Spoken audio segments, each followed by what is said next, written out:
नमस्कार।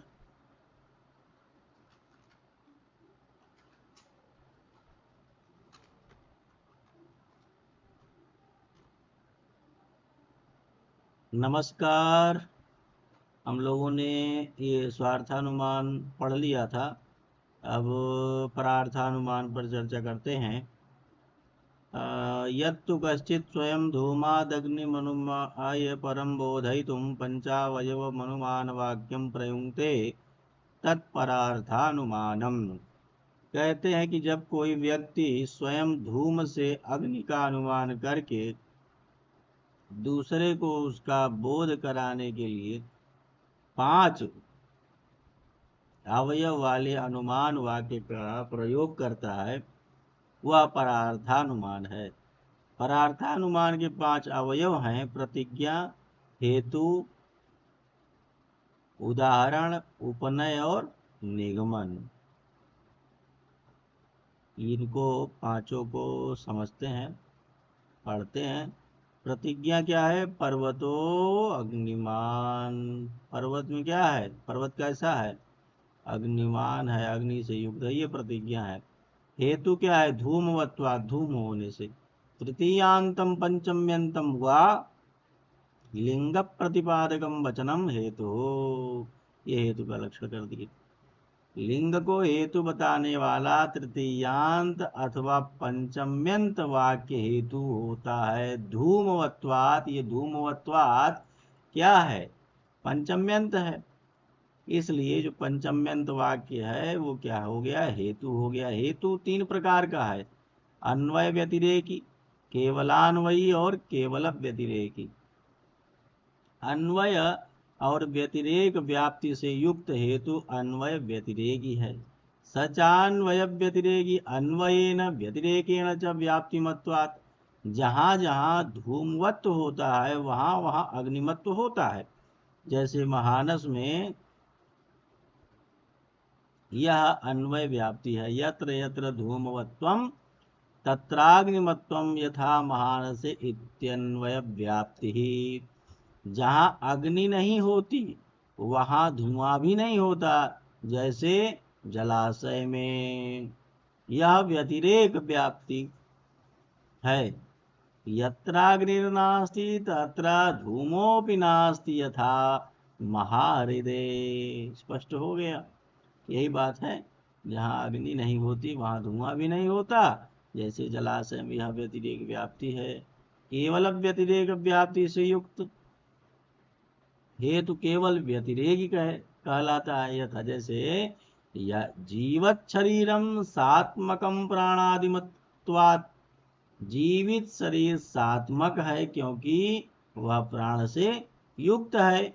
अन्वय केवल अन्वय व्यतिरेक से युक्त हेतु केवलान्वयी कहलाता है। यथा शब्दोभिधेय प्रमेयत्वात्। शब्द अभिधेय है प्रमेय होने से।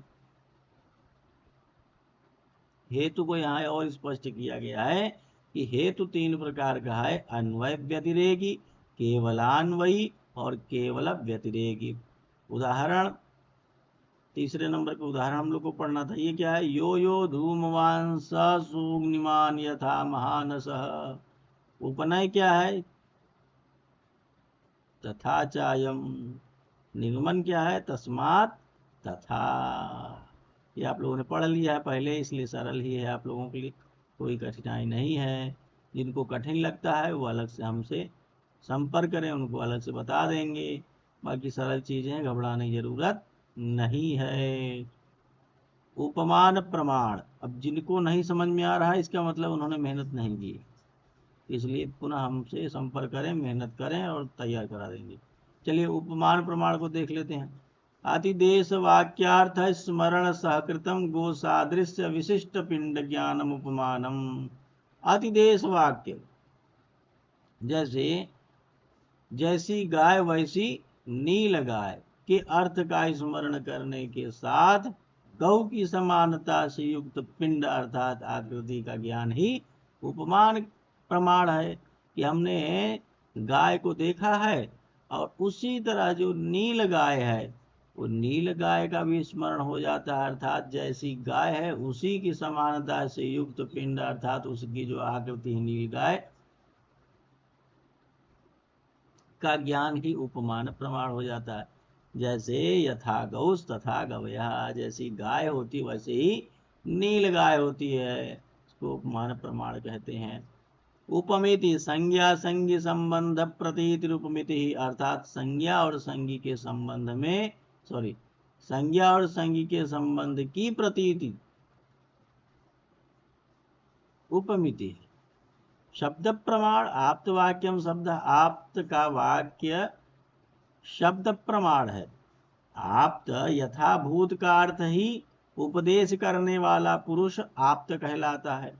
वाक्य क्या? वाक्यम वाकांक्षा योग्यता सन्निधिमताम पदानाम समूह, आकांक्षा योग्यता और सन्निधि से युक्त पद समूह वाक्य है। आकांक्षा का अर्थ है एक पद का दूसरे के बिना अन्वय बोध न करा सकना। योग्यता का अर्थ है पदार्थों के पारस्परिक संबंध में बाधा न होना। सन्निधि का अर्थ है पदों का अविलंब से उच्चारण किया जाना। पद क्या है? पदम च वर्ण समूह, वर्णों का समूह पद है। लघु सिद्धांत कौमुदी में आप लोग पढ़े ही हैं, सुप्तिगंतम पदम सुबंतम तिगंतम च पद संज्ञा स्यात्। यहाँ पर पदम च वर्ण समूह, समूह का अभिप्राय है एक ज्ञान का विषय होना। नन्वर्थापत्ति पृथक प्रमाणमस्ति, अर्थापत्ति को मीमांसक पृथक प्रमाण मानते हैं, किंतु नैयायिक इसका अंतर्भाव अनुमान प्रमाण में करते हैं। अर्थापत्ति अनुपपद्यमानार्थ दर्शनात् तदुपपादकी भूतार्थांतरा कल्पना अर्थापत्ति। अनुपपद्यमान अर्थ को जानकर उसके उपपादक अर्थ की कल्पना अर्थापत्ति है। अभाव क्या है? बोले अभाव को भी पृथक प्रमाण मानते हैं। अभाव का ज्ञान जिस प्रमाण से होता है उसे अभाव प्रमाण कहते हैं। जैसे भूतले घटो नास्ति, भूतल पृथ्वी पर घट नहीं है। प्रामाण्यवाद, प्रामाण्य का अर्थ ज्ञान का सत्य होना है, और अप्रामाण्य का अर्थ ज्ञान का असत्य होना है। यहाँ देखिए बहुत बढ़िया चार्ट बना दिए हैं। बौद्ध मत प्रामाण्य और अप्रामाण्य मानते हैं। स्वतः प्रमाण परतः प्रमाण, प्रामाण्य ये स्वतः हो गया और अप्रमाण्य परतः हो गया। जैन मत में प्रामाण्य और अप्रमाण्य है परतः पत्ति है, वहाँ प्रामाण्य और अप्रमाण्य स्वतः ज्ञाप्ति है। सांख्य मत में प्रामाण्य और अप्रामाण्य स्वतः है। मीमांसक मत प्रामाण्य स्वतः अप्रामाण्य को परतः मानते हैं। न्याय वैशेषिक के मत में प्रामाण्य और अप्रामाण्य परतः है। प्रमेय, प्रमा का विषय प्रमेय होता है जिसके ज्ञान से निःश्रेयस अर्थात मोक्ष की प्राप्ति में सहायता होती है। प्रमेय 12 है, इसकी चर्चा हम लोग कल करेंगे।